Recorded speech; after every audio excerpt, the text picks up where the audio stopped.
Olá pessoal, bom dia, boa tarde, boa noite, boa madrugada para você, meu querido amigo, minha querida amiga, futuro ou futura policial civil que nos acompanha aqui no YouTube do Dedicação Delta. Para quem não me conhece, meu nome é Gabriela Duó, sou atualmente aprovada no concurso público de delegada de polícia do estado do Espírito Santo e no estado de São Paulo e vim aqui para a gente conversar um pouquinho hoje sobre direito administrativo. Também gostaria de pedir que vocês comentem aqui abaixo qual tipo de conteúdo vocês gostariam de ver no nosso YouTube e curtam o vídeo, comentem, compartilhem. Caso não estejam inscritos no canal, se inscrevam, acionem o sininho, porque sempre que a gente trouxer conteúdo novo, você será devidamente notificado ou notificada. E aí, bora lá? Bora lá então, pessoal, conversar um pouquinho sobre sentidos da administração pública. Bom, a doutrina, para conceituar a administração pública, não faz de maneira uníssona, uniforme e pacífica, mas sim, ela traz esse conceito, essa definição da administração pública a depender do sentido que lhe está sendo imputado. Então, por exemplo, a gente tem um sentido subjetivo e um sentido objetivo, a gente tem um sentido amplo e um sentido estrito ou restrito, bem como a gente tem de falar na administração pública quando na sua atuação em função extroversa e na sua função introversa. Bora conversar um pouquinho sobre cada uma delas? Pessoal, é o seguinte, no sentido subjetivo, formal ou orgânica, a expressão administração pública é definida, compreendida e designada justamente no conjunto de órgãos, de pessoas jurídicas, de agentes que desempenham essa atividade administrativa. Então pense, subjetivo, lembrem de sujeito. Os dois começam ali com su, então isso pode auxiliá-los na hora de marcar o X no local correto. Então lembrar, sentido subjetivo, que é igual a formal e orgânico, é a expressão da administração pública como conjunto dessas pessoas jurídicas, dos órgãos e dos agentes que exercem a função administrativa, ok, pessoal? Já no seu sentido objetivo, material ou funcional, percebam que funcional já tem ali uma ligação com a função. Então, é justamente a administração pública compreendida, designada, compreendida como sendo o quê? A função administrativa desempenhada. Função administrativa que é exercida no âmbito dos três poderes, certo, pessoal? E compreende o quê? Além de outros, e sem prejuízo de posicionamento em sentido contrário, majoritariamente se prescreve a função administrativa como sendo o desempenho de funções como serviços públicos, fomento, regulação, poder de polícia, intervenção, dentre outros, ok, pessoal? Então lembrem, sentido objetivo, material ou funcional, tentem lembrar que é a administração pública designada justamente no escopo de sua função administrativa, na atividade, ok? Então, sentido subjetivo, lembrem de sujeito, sentido objetivo, lembrem ali da atividade ou função administrativa. Já em um sentido amplo, pessoal, subjetivamente, ou seja, quando fala de pessoa jurídica, de órgão, de agente, ela vai englobar, porque em uma perspectiva ampla, tanto os órgãos administrativos como os órgãos governamentais, ou seja, aqueles que traçam e tomam decisões e diretrizes políticas para que sejam implementadas administrativamente. Então pensem, em um sentido amplo, subjetivamente, a expressão administração pública vai compreender, vai designar tanto órgãos administrativos como órgãos governamentais.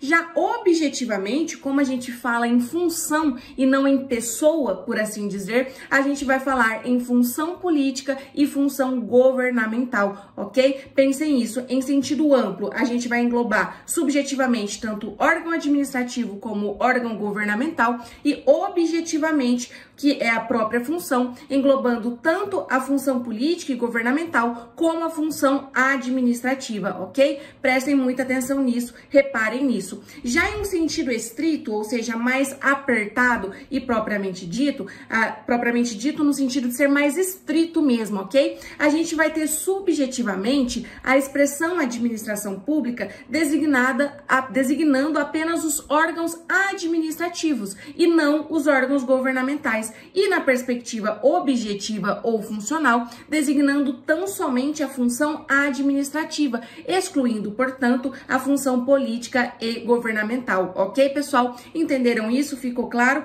Bom, avançando então, a gente já falou que todos os poderes exercem funções administrativas. Então, assim, tanto o poder legislativo, executivo e judiciário exercem função administrativa, ok? Prestem muita atenção nisso, porque o poder executivo tem tipicamente o exercício dessas funções, dessas atividades administrativas, ao passo que o poder judiciário e o poder legislativo o fazem de maneira atípica, ou seja, não é a praxe, não é o que lhe é imposto como ônus, como regra, mas de forma atípica, por necessidade, por correlação e por também integrar a administração pública. Nessa perspectiva, eles exercem sim a atividade, a função administrativa, ok?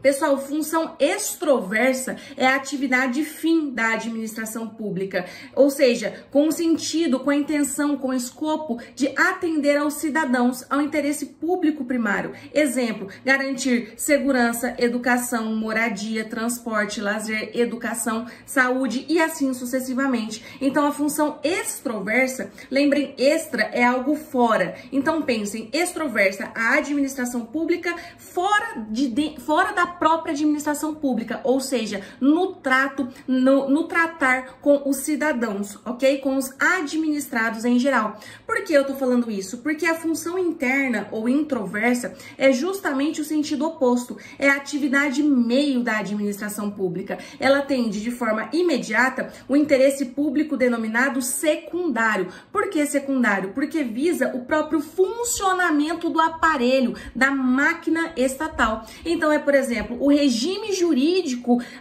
ali dos servidores públicos, a questão dos bens públicos, do dinheiro, né, que é colhido, que é cobrado pela própria administração pública. Então, ali é o próprio funcionamento, o próprio atuar interno da administração pública. E de forma mediata e indireta atinge o interesse público primário, que é justamente o dos cidadãos como regra, saúde, educação, transporte, lazer e assim sucessivamente, ok? Conseguiram entender essa perspectiva, falando de uma forma mais objetiva e mais direta, né, pessoal?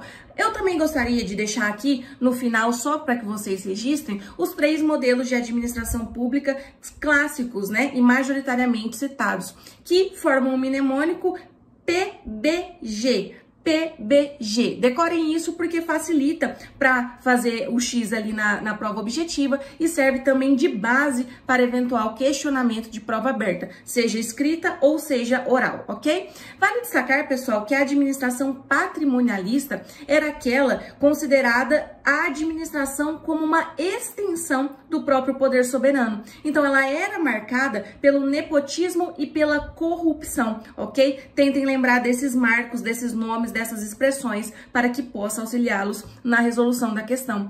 Depois, a gente fala em administração burocrática. Ela surge ali na segunda metade do século XIX, justamente para combater o nepotismo e a corrupção, mas ela traz intrinsecamente com isso a ideia de um controle muito rígido sobre tudo que é feito pela administração pública, uma necessidade de impessoalidade exacerbada, bem como a ideia de uma hierarquia funcional, de um rigor burocrático muito exacerbado em tudo. Vejam, não é que não é para ter rigor burocrático, que não é para ter impessoalidade. Não, não é isso. A impessoalidade, inclusive, é um princípio de viés constitucional. Mas essa perspectiva da administração burocrática trazia isso tudo de uma forma exacerbada para justamente combater os marcos da administração patrimonialista, que eram o nepotismo e a corrupção, ok? Aí, depois disso, pessoal, em meados ali da segunda metade do século XX, surge o conceito de uma administração pública gerencial, que passa a ganhar força nessa época. E ela traz a necessidade de uma eficiência, de uma qualidade, de resultados sendo mais importantes do que meios, do que procedimentos, do que de formalismos exacerbados. Então tira aquela ideia de controles extremamente rígidos e que acabavam por dar mais demora aos procedimentos, aos resultados, às respostas da administração pública, para que esse controle, essa impessoalidade, essa hierarquia funcional, essa burocracia exista na medida do razoável, na medida daquilo que não prejudicaria a qualidade, a eficiência e a boa resposta para os administrados em geral. Ok, pessoal? Com isso, a gente finaliza a nossa dica rápida de hoje, deixando bem claro, aqui não é uma aula completa do assunto, muito longe disso, é apenas uma dica. Então, bora ler um pouquinho sobre, aqui é só para refrescar. Deixa abaixo seu comentário, siga a gente nas redes sociais e até uma próxima, pessoal. Grande abraço!